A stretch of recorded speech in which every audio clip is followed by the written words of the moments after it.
Buju Banton, welcome to the Daily Social Distancing Show. Haha, respect. Thanks for having me on your program.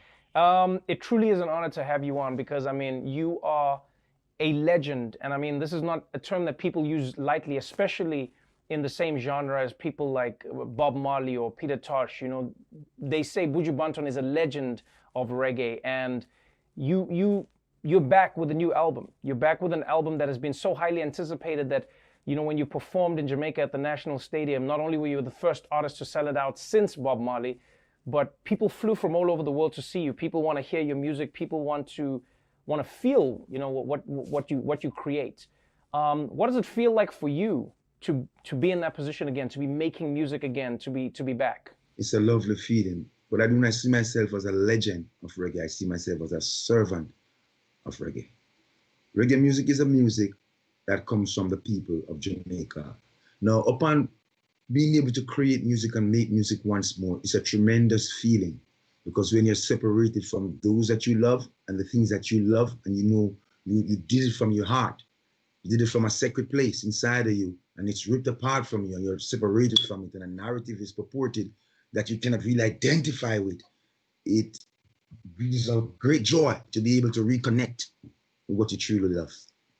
So coming home and see my people in the National Stadium to celebrate that moment with me, and people from all over the world, it was like Noah, not Trevor, building an ark.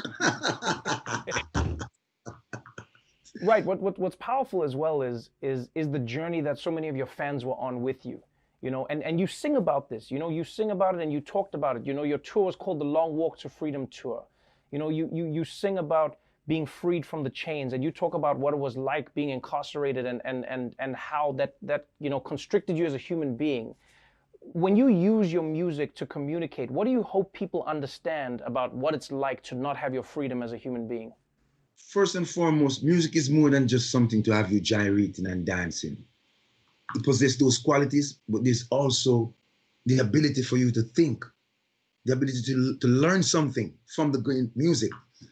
I always want to make music to uplift, educate, stimulate the minds of the people.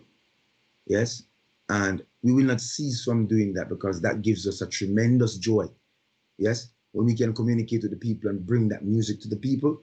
So we always try to make sure that whenever the people hear Buju Banton or see Buju Banton, positivity is a necessary ingredient that you're gonna get. You're gonna get music to gyrate, but you're gonna get something positive. You know, what's interesting about you say that music informs, but I would push back on you and I would say not all music informs. Reggae has a rich history of being conscious, you know? Like reggae has always been like a music form where it seems laid back and relaxed, it seems irie, it seems like, you know, that's the vibe that people get. But when you listen to what's happening in reggae, it's talking about the world, it's talking about society, it's talking about the problems that we're dealing with. And it speaks about the people who are trying to rise up and take the man's right. boot off their neck. It speaks about the people who, after they rise up, they're still being hampered by the measures that are already in place to keep them in place.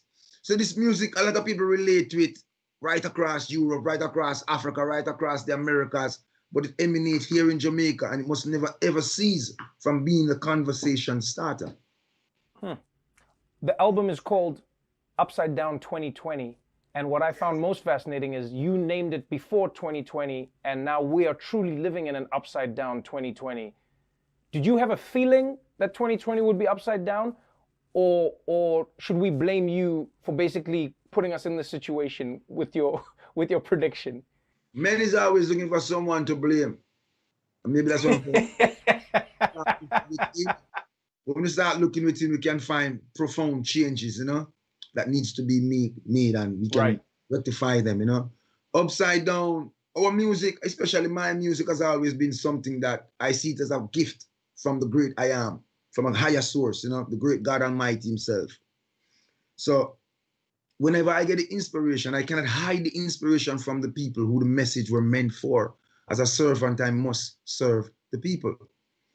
So when we say God free the people over hills and over valleys, Don't look for someone walk with a kid in his hand like the days of 2000 years ago. It's the consciousness and the awakening and the realization of mankind that we are our brothers and sisters and live in harmony. So when you come to 2020, it's nothing less. It's the same inspirational spirit that flows through man, inspires man to make the music. Our music has been relegated to a third world music, but nevertheless, like you so honestly stated, the impact is far reaching. So right. I cannot take credit and say, well, then it was a prophetic move on my part. I would say it was a great inspiration from the great inspirator. Oh man, I will say one thing I appreciated. One of the many things I think I appreciated about hearing this music is how vulnerable it felt. You know, you have 10 tracks on the album dedicated to the 10 years of your life that you lost. You have 10 tracks on the album that are dedicated to the future. We know what we're living through.